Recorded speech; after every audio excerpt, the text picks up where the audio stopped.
I found my mother's diary recently. When I was 6 weeks old, and this is 1944, my mother is writing, "My poor little Gabor, you've been crying since 3 in the morning. My heart broke for you.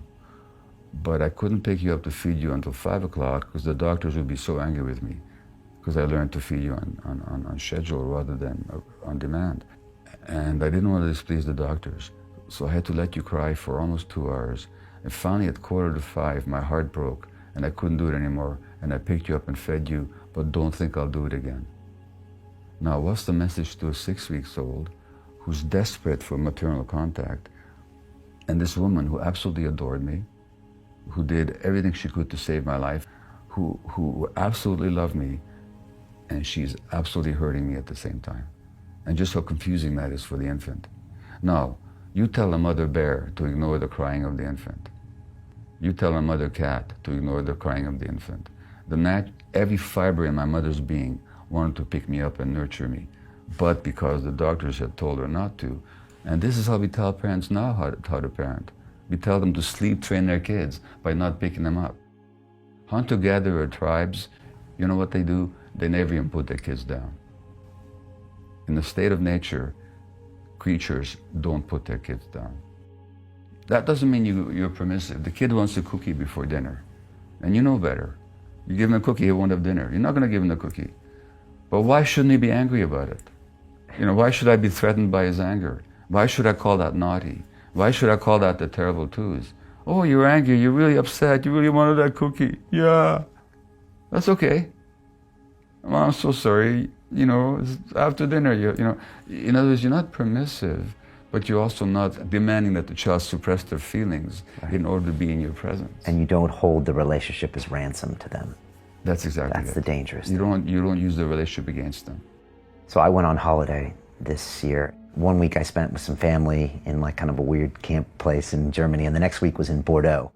I'll be honest, 4 days later, I left and flew back to London alone because I couldn't be the holiday dad. If you could recognize in that experience that there's something that's still missing for you in terms of your self-awareness, then that could be a teaching experience. And I know that holiday boredom that you described. When I go on holiday, it actually takes me a while to relax into it. Now the problem is when you're with 5 other people or 4 other people, and you also have to be there for them when you can't even be there for yourself, then you have a real dilemma.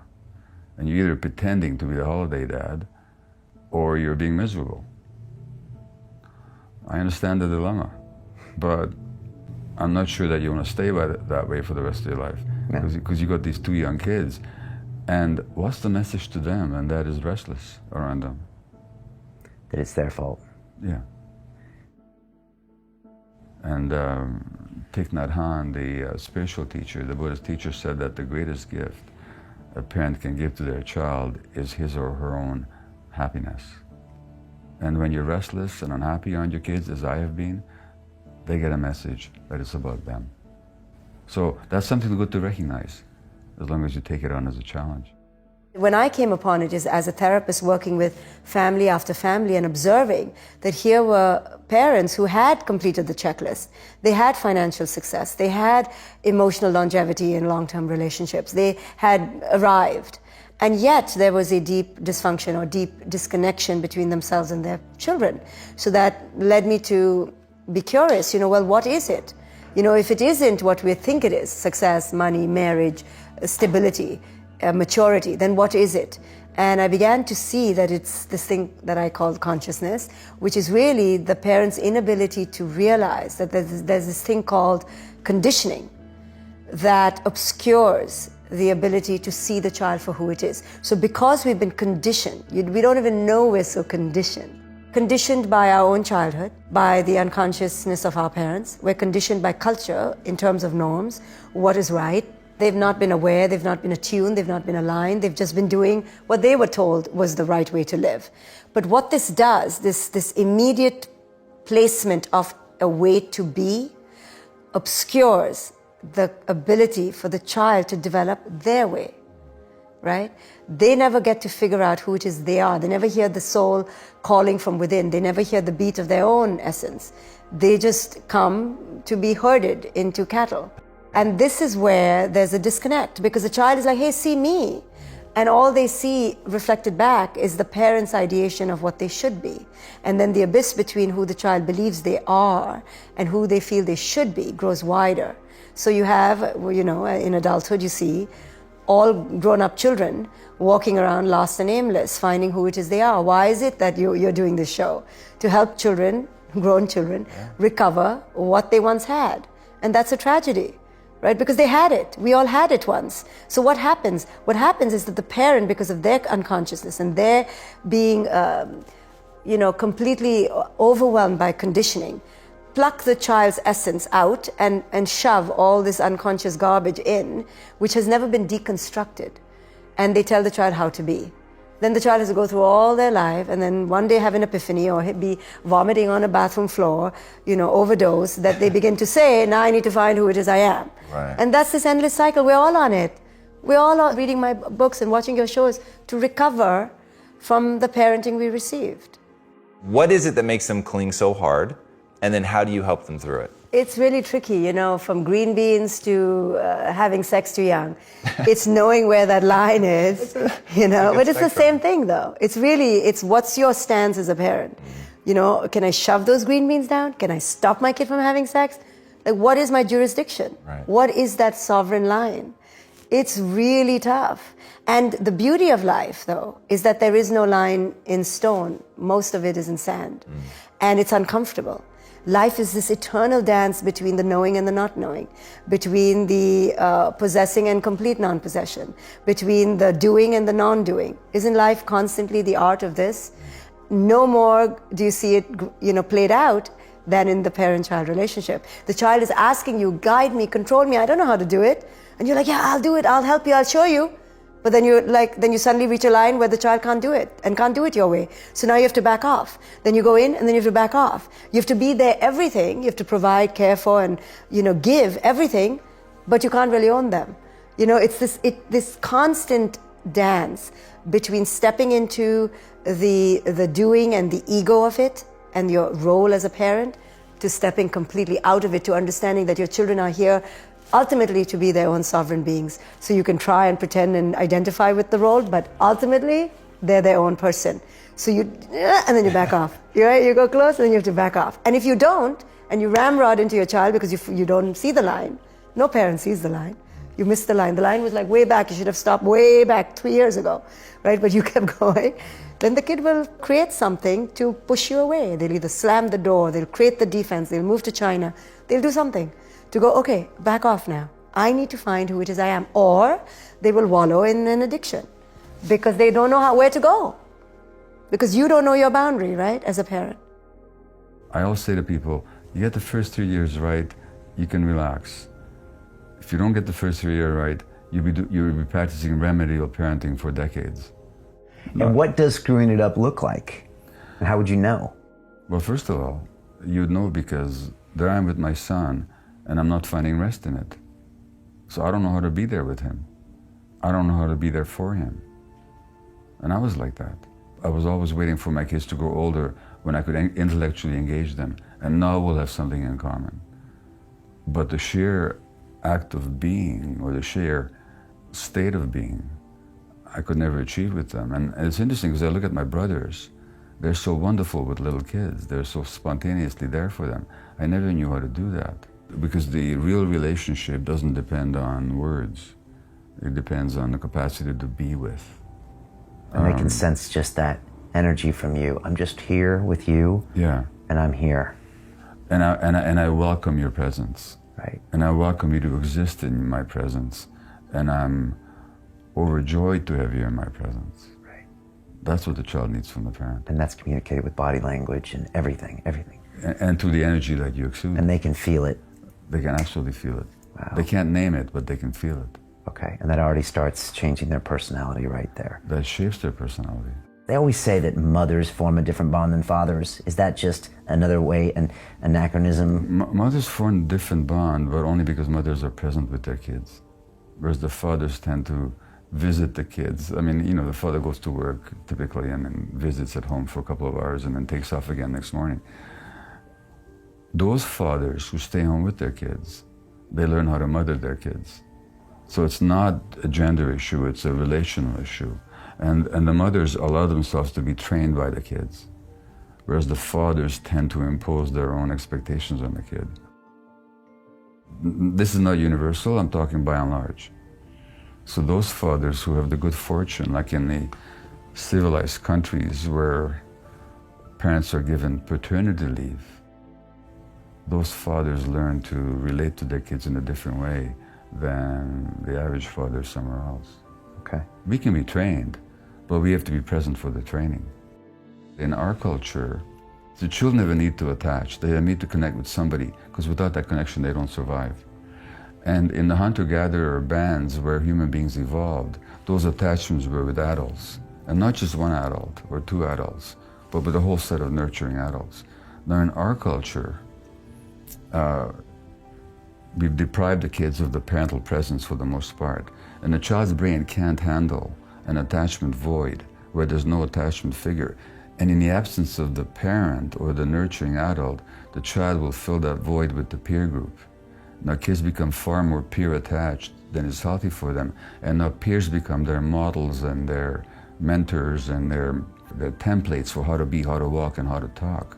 And as that happens, the kids push away from the parents because they're more minded to belong to the peer group, which has different values from the parents. And the kid's brain can't handle that competition. So the brain of the child will actually choose the peer group over the parent group. And where that goes, you can see on Facebook, and you can see it in the teenage gangs, and you can see it in the increasing frustration of parents who've lost the power to parent, because parents think that their power to parent comes from the fact that they have the responsibility and the strength and the wisdom. It doesn't come from that.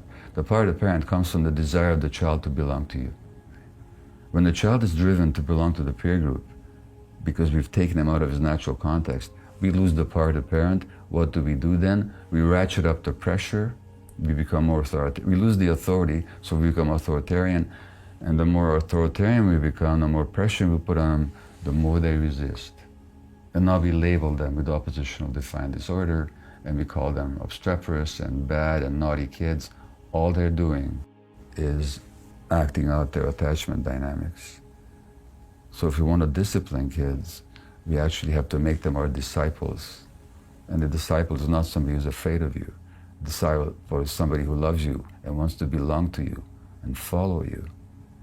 So discipline is the very opposite of punishment.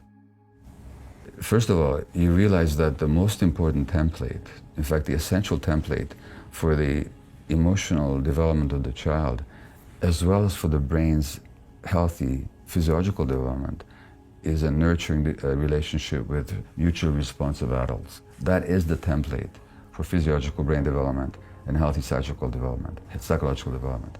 That means that anything that you do that undermines the relationship with the child will actually undermine the child's development, because it makes the child insecure, and kids in state of insecurity are in defensive flight or fight mode, in which mode they don't learn anything. They just are defending. And so that every time I use the relationship against the child, so I have a 2-year-old who's angry, and most psychologists and parenting experts will tell you, time out. In other words, what they're telling you is, withdraw the relationship from the child as a way of threatening the child. And that threat will make the child comply with you. Well, the child may temporarily comply with you, but what have you taught her? You've taught her that the relationship is conditional, that they're only acceptable to you if they please you. Furthermore, you've taught them that relationships are unstable and unreliable. And they've learned that you're not available for them when they're most upset. Because why is he acting out? Why is he throwing a tantrum? Because they're frustrated about something, because they're angry about something, because they're unhappy. And you say to them, when you're most unhappy, that's when I'm least available to you. And this is how parents are taught to parent. Furthermore, parents are taught not to pick up their kids when they're crying. Let them sleep it out, which is utterly noxious. Yeah. Because the child who you don't pick up, right, what lesson do they get? Their emotions don't matter. That's the lesson they get. Just the opposite of what any loving parent wants to teach. So that the psychology, the parenting psychology in this culture has become anti-child. I wanted to make sure that, however they were raised, that they retained the curiosity of childhood into adulthood. That implies that you have to do a lot of work to make it happen, when in fact, you'd be surprised how much work you put in to squash it. Okay, let's say there's a little toddler walking here, okay, crawling on the ground. It comes up and they start grabbing this. What's the first thing? No, don't touch that. This was an experiment waiting to happen that you just squashed. This is a cup. It has water in it, okay? This is breakable. The kid doesn't know that. They want to experiment. So they'll grab it, it'll fall, it'll break, water will spill all over. That was an experiment you just prevented. You don't have kids with the intent of retaining a clean house. These are non-commensurate goals, okay? Kids are sources of chaos and disorder. Get over that fact. And where does the disorder come from? It's because they are experimenting with their environment. Everything is new to them. Everything. I was in Central Park. We were just finished seeing one of the Shakespeare in the Park performances, and it had rained a little earlier, so there were puddles in some of the walkways. I saw a woman walking with her kid. The kid has galoshes on and a raincoat on, and they're coming down the walkway. And there's this big, juicy, muddy puddle right there. And I said, please let the kid jump in the puddle. You know the kid wants to jump in the puddle. The kid is like 3 or 4. You know the kid, and what does the mother do? She pulls the kid around to prevent that from happening. That's an experiment in cratering. That's what craters happen that way. You splash the water, there's mud, it's fun. You get to see the cause and effect of a force, downward force operating on a fluid. Gone. That was a bit of curiosity in that moment that was extinguished. So, with our kids, curiosity, provided it does not kill them, if it meant we had extra work in front of us, I would do that extra work. So, your task is less to instill curiosity in your kids than it is to make sure you don't squash what's already there. And I have pretty high confidence that they'll retain that curiosity through the turbulent middle school years into high school. And what is an adult scientist but a kid who's never lost the curiosity? And so in here, people ask about raising their kids. They ask about education. I can tell you this, if Einstein were here and we're talking with Einstein, we could talk to him for hours and hours and hours. You know what question will never come out of our mouths? Is, what college did you go to? I want to go to that same college. I bet most of your people who've sat in this chair, it's not about what college they went to. It's about their own initiative, their own drive, their own ambitions, their own curiosity. That is not taught in school, sadly. School, they view you as this empty vessel that they pour information in, and you test it over here, you get a high grade, you're praised. You might even give the commencement speech. Is that who become the shakers and movers of the world? I don't think so. There'll be some of them, but not with the totality of expectation that is brought upon those who succeed in school in that way. So I can just tell you that what has to change in schools, and I don't have a recipe yet, I just know the result, what the result has to be. It has to be, when you come down the steps on the last day of school, you are not singing the Alice Cooper song, "School's out forever." There'll be a sad song you'll be singing, saying, gee, I gotta go 2 or 3 months without learning anything? You should be sad that school is over, not happy. And the fact that you're happy that school is over means something is not working in there. You're not enjoying the learning process. And on the other side of that is, school should, as a minimum, preserve that curiosity for you. Yeah, if you lost some of it, because it's not going to be in all of us, put it back in. So that when you graduate school, you can give literal meaning to the word commencement. Commencement means beginning. It doesn't mean ending. And so you leave school and you say to yourself, I now know how to learn. I now have a curiosity of all things I have yet to be exposed to. And I will now become a lifelong learner. Without that, you become ossified in whatever was the body of knowledge that existed the day you graduated. And you will lead a life always looking back at that time without continuing to grow who and what you can become in life. I think we should all get as high grades as you can. But if you don't get the highest grades possible, no one should be standing in judgment of that. If you have some other ambitions that have pathways that don't get encoded in the GPA that other people are referencing. One thing my wife does is when Caden's just, when he has meltdowns sometimes on the sidewalk next to traffic. And so she just talks to him. Okay, I know you're really angry, Caden. And that might take 5 minutes. But when he's talking, she's like, okay, I know you're really angry, but we need to go. So I understand you're angry. And he's like, ah! And she just tries to talk. And then after a while, he's listening or hears the tone. That's the whole point. He's responding as much to the energy and the tone as he is to the words. And what she's teaching him is self-regulation.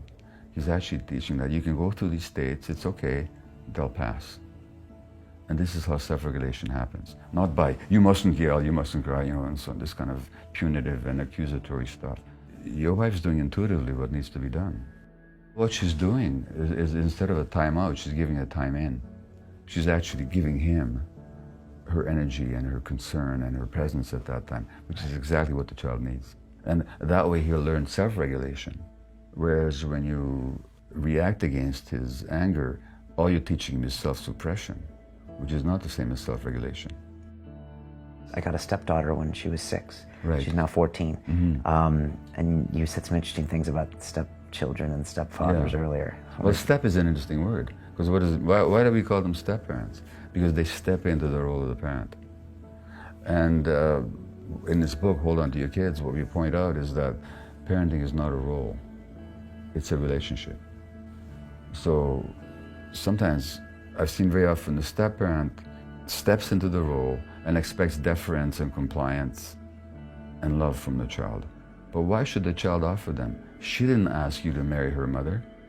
That was her mother's decision, maybe for perfectly valid reasons, but let's not assume that the child is necessarily a party to it. And if you want to step into the role of parenting, you have to develop the relationship where the child wants to belong to you, where the child's attachment drive is directed towards you. And then you'll be the parent. But let's not assume that it's a role, that simply you can start doing the right things without a relationship. And Krishnamurti, the great teacher, said that the most important thing is relationship. And he said that without understanding relationship, any plan of action will only breed conflict. So it's that relationship that we have to get. So that 6-year-old whose mother married you at that age has already been through that difficult time because her parents divorced. Now, I don't need to know the circumstances, but I can tell you, no adults divorce without a fair bit of unhappiness. I mean, no two happy parents wake up Saturday morning and say, it's been wonderful, I'm totally in love with you, goodbye. There's usually a period of alienation and stress and struggle and rancor. And the child has to endure all that. And the child has endured the loss, well, assuming that the father didn't die or something. But one way or the other, the child, the 6-year-old, has endured the loss. Then you come along, and all of a sudden the mother forms a relationship with you. Why should that not be threatening to the child? She's already lost something, and all of a sudden there's a stranger in the home who mommy really loves.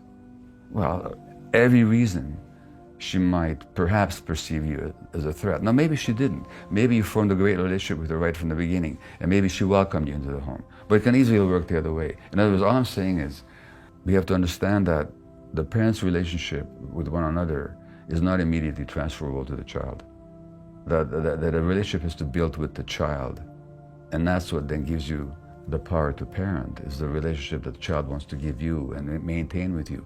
The power of parenting comes from the desire of the child to belong to you. And this is whether you're the step-parent or the biological parent. Conscious parenting is about being attuned to who your child is at the stage they're in. So it does require knowing some psychology, and it does require knowing developmentally where your child is. You know, I always say parents become parents, they don't take a single psychology course. They don't understand development. How is that possible? There needs to be some license, no, don't you think? Like something, some qualifying exam. Horniness cannot be the only, like I was in love. No, that can't be a qualifier for raising a child.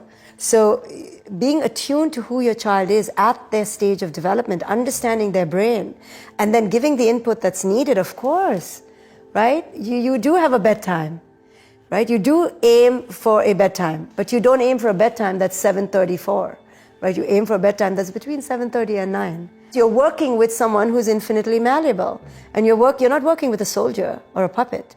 So, but on the other hand, you do have to have a bedtime. So you understand what I'm saying? It's playing the dance of both. You create an inbuilt structure in your life, but you also don't go crazy and drive your kid nuts because now it's 8:05 and bedtime was supposed to be 7:30, right? You do it with the art of balancing the doing with the being. And ultimately being, as in connecting to the child, must triumph. So all too often you'll see parenting is all about the doing, all about the commands and the controls and the directives, because we feel comfortable in the knowing. But really the precious jewel of having children is to understand that they come here to teach you how to be, especially young children. They come here to teach you how to be in the present moment. And they ask you to shed your ideas of worth and identity and success. And they ask you to recognize, can you accept me for who it is I am? And you will see most parents do not accept their children for who it is they are, because they're not good enough or great enough or fabulous enough or not some accolade enough, not a degree enough. And then I show parents that the reason they can't do this, accept their child unequivocally for who it is they are, is because they haven't accepted themselves for who it is they are. My work seems to be about the parent-child relationship, but it's really about healing the child within the parent. And in that respect, it's for every human being. I will agree. Because every human being is a child. So it's in the under the umbrella and the guise of the parent wanting to pick up the book because it's about the child. But when they pick it up and they realize this is about how they have to yet confront who it is they truly are. So to your question, how do you develop the truest self? Well, most of us have been divorced from it. This is just the tragic truth. For the reasons I said, we've been given a prescription, we've been raised through a conditioned lens, not a lens that truly honors who it is we are. So in order to now recover that, we have to peel back the layers. We have to undo all that has been done to us. So we have to re-question all that we should have never been given answers to, and we should have been allowed to discover on our own, such as, who is God? What is God? What is religion? What is beauty? What is achievement? What is success? What is truth? Right? Those questions, those big life questions should have been led to us, not given to us. We should have been led to discover them. They should not have been given to us packaged, because maybe they don't work for us. And it is through the discovery of those answers that we discover who it is we are. And we discover our relationship with the universe. So we are robbing our children of this valuable process by handing them this list. All we need to do really is just to guide them. And the most essential thing we need to do is discover those answers for ourselves and value the sovereign right to muddle and fumble and stumble and mess up. Because when we value it and see how much it's given us, we let our children suffer. We let our children fumble because we know where it's going to take them, because we saw where it took us. This is the greatest lesson for parents, to realize the power of pain and our desire to fix it for our children and to control it, because we're trying to mitigate and control it for ourselves, but we've never been able to. But this is the universe's biggest lesson. You have to surrender. Life is pain. Life is unpredictable. It's a curveball. It's a crapshoot. It's some adventure. And if you don't live it, waking up every day saying, maybe this is the day I will fully give it all up and change and start anew. We're so afraid to mold the skin. So we'd much rather live in the conformity of stagnancy. You know, as long as we remain the same, you know, it's much easier. But life is not that. And our children come kind of ready to be that ever morphing. You look at a child crying biggest tears one moment and then gleefully excited the next. They have the capacity to morph. We rob them of this capacity. We stagnate, we rigidify them. So we need to learn from them. They live in every moment present. And whatever the present moment asks, they engage. And then they move to the next moment, ready again, new, beginner's mind. You know, so all spiritual lessons of the mystics are ever present in this potential of this moment. You know, and our children show us that. We're just afraid. Pain is the greatest teacher. Doesn't mean you self-flagellate and self-inflict. It just means you don't hold yourself back in the fear of it. You just live fully. What are the most important things we should be teaching young children in schools? to play fair. That's the most important thing that you can teach children. Because the fundamental ethic, like the ground of ethics, is fair play. And children practice that while they're playing. And so a lot of what should be happening in schools is play by children, a fair bit of it spontaneous, especially when they're very young, but regulated by adults so that it remains fair, right? That it remains reciprocal. And you can tell that because children will continue to play a game if they believe the game is fair.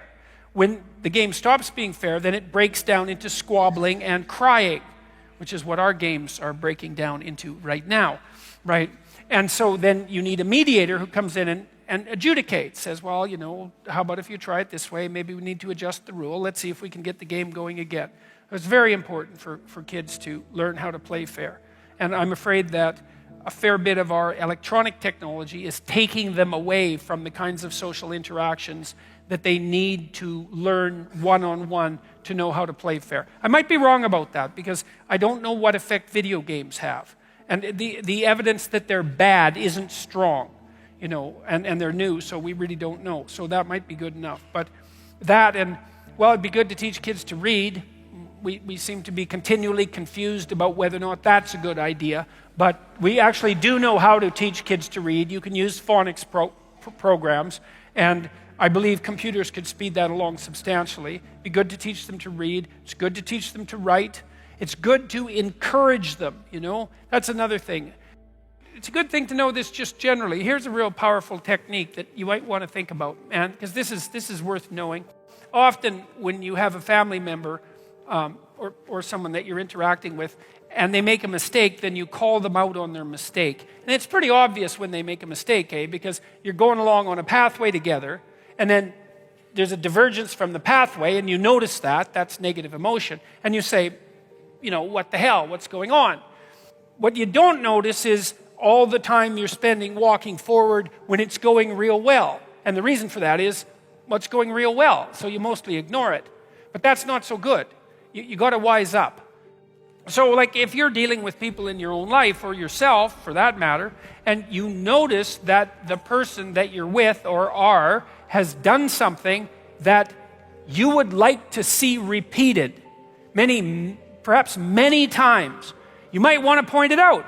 Say, look, you know, I just saw you do this thing, and I'm really happy about that. You did a great job. I'm really happy about that. A little more of that would be wonderful, and just leave it be. And people are very thrilled about that because and this is especially true of kids, they are looking for positive attention. They're looking for attention, period. That's their currency.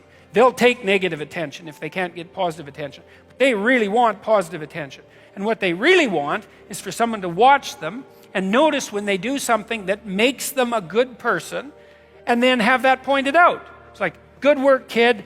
Way to be. I saw what you did. Here's what it was. Good job. I'm sure you could do a bunch more of that. And then they're just thrilled that their action, their small child action, was important enough to draw your focused attention toward. That makes them glow. And the probability that will help them continue to act in those ways is extremely, extremely powerful. So, you know, if you're trying to get along with some kid, adolescent maybe, because they're kind of hard to get along with often, you know, watch them. And if they do something it doesn't even have to be good. It just has to be better than what they're usually doing. That, you know, which is not a bad approximation of good. You know, it's like, look, I noticed that you were more pleasant tonight at the dinner table. Or maybe that's not quite the way of phrasing it. Because it's sort of an insult to the way they are before. You might say, well, because you have to be careful, right, when you say these things, and not put a barb in it because you're kind of irritated. You might say, it was enjoyable having dinner with you tonight. And they'll kind of clue into why that might be. And they'll think, oh, well, you know, hey, it turns out to matter if I do something that's positive. And so that's a piece of information about keeping your eyes open. So what do we do with kids? Let them play. Make them play fair.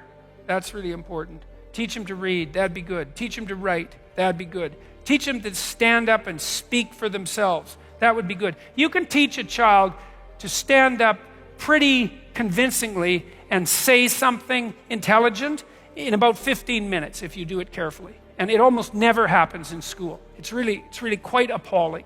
So that's another thing you can do for your kids, is get them to stand up and say something, and not like this, talking to the floor and barely able to hear, so that people have to strain and strive to hear them, but to stand up and to say something. And you can tell them, well, stand up a little more, put your shoulders back a little more volume so I can hear you. It can be a little game. God, they learn that so fast you can hardly believe it. And I don't know why they're not taught that. I think because people are afraid of competence. And so they're afraid to teach kids to be competent. And so we don't. And they kind of have to learn it on their own. And that's unfortunate, let's say. Say you've got a 3-year-old kid and their room is chaos, right? There's monsters are going to be coming out under the bed in no time flat, unless that room gets some order in it. And so you tell the kid, clean up the room. It's a mess. And you leave and you come back and the kid's like throwing Legos everywhere. They're not cleaning up. And then you think, that's a bad kid. That's a bad theory, Because if you want to have a good fight with someone and destroy them, then that's what you do. You don't bother with the subtleties down here. You just go right for the jugular. It's like you're a bad, stupid kid. You've always been that way. You're hopeless. There's not a chance of teaching you anything, right? And that way you can nail the past, the present, and the future all in the same insult. You've always been a terrible person. There's no teaching you, and your future's going to be exactly the same way. Then the only thing the person can do, if you do that to them, is hit you. Because that's it. There's no coming back from that. You've boxed them completely in. So if you want to have a really unproductive argument, you go right for this. Past, present, and future, you're not a good person. Demolish their entire conceptual structure and expose them completely naked to chaos. It's like, great, you won the argument. So with the 3-year-old, maybe what you do is you say, you pick the level of analysis at which they're actually functioning, and you say, and this is something you can do if you pay attention to a kid, and lots of people won't pay attention to children because they're terrified of them.